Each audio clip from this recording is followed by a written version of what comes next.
Well, this is called Pun Piso. Many people believe that the Egyptians created the idea of life after death. You know, like in 4 BCE. Not really. It was in South America. The Peruvians, or in Chile, in Arica. They found mummies there, like 7,000 BCE. Makes them, 9,000 years old. Fascinating, but a fact. Well, it's interesting to see that when the Spanish conquistadors, the criminals, the Christophrenics, came around to South America, especially landed in Peru, destroying the culture and the empire, they found out that the Peruvians, the bosses and the authority were dead people, were mummies. They venerated like they were alive. So this is when one of the Spanish conquistadors wanted to marry this local lady, the local girl. I had to get permission from the dead ancestors, from the mummy. Pizarro decides to reward an Indian ally who wishes to wed an Inca princess. Destruction of the Inca Empire. He sends his cousin Pedro to ask the patriarch of the young woman's family to approve the marriage. Why did it become such a widespread and elaborate ritual? The living head of the household, Pizarro is shocked at what he finds. He discovers that the patriarch who has the power to govern the entire family's affairs is a shriveled, mummified corpse.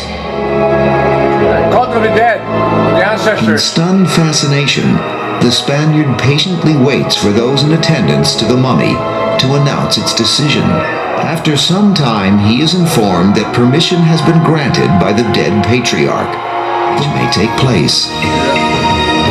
Horrified at the power that the dead command over the Incas. Coming to these shores in search of gold and riches, they have inadvertently stumbled upon an eerie death cult, centuries old.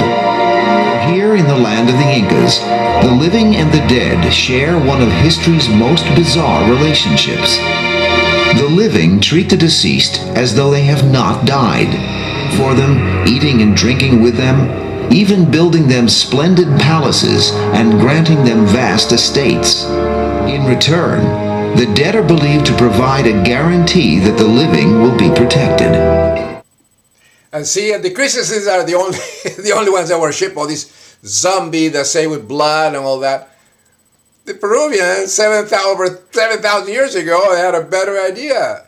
The spirit of the dead were right there, in the bodies of the dead, with the mummies. Protect them every day. Much better than this Christian nonsense of, imaginary friends. They were there.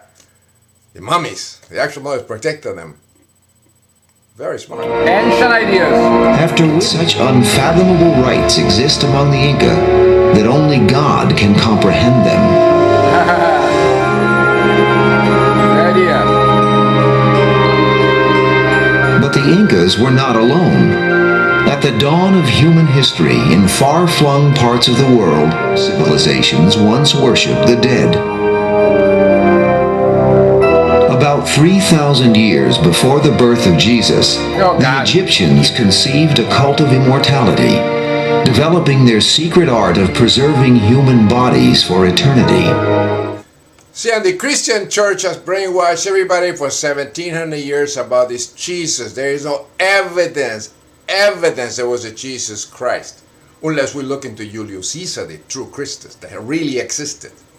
Peruvians in South America had already been mummifying their dead for nearly 4,000 years. Exactly, from the beginning, like Chinchorro. Peru has the world's oldest mummies. That's right. We know that mummification began in Chile 7,000 BC. That's right. Before the Egyptians.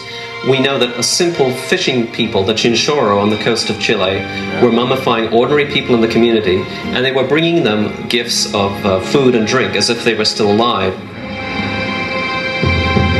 What made Peru the birthplace of mummification?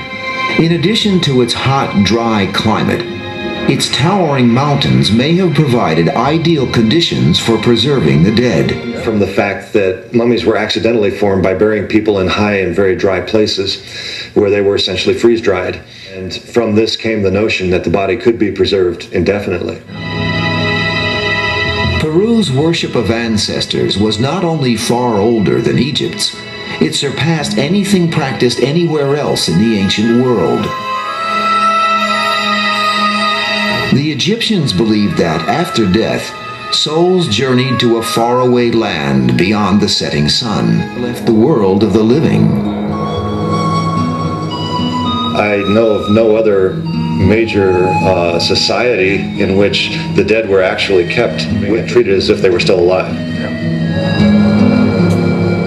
This person he wasn't ceasing to live. He was just transformed into a more stable state, if you will. And that was a good thing from there, not something to be afraid of or horrified by. Fair, performed in isolated farming villages. But as Indian civilization developed, so too did its cult of the dead. This is the reason in the Americas, Christophrenia, the cult of resurrecting zombies, a dead man with all this blood, was readily accepted by these people, by the empires of the Aztecs and the empires of the Incas in Peru, to their detriment, because the Spanish and conquistadors, the criminals, they wiped them out, destroying their culture, and they gave him disease. But the natives of the Americas, they gave him something else. Gave the Spanish and the Europeans something else. Syphilis, the spirochetes, syphilis. Good. Pace de oro.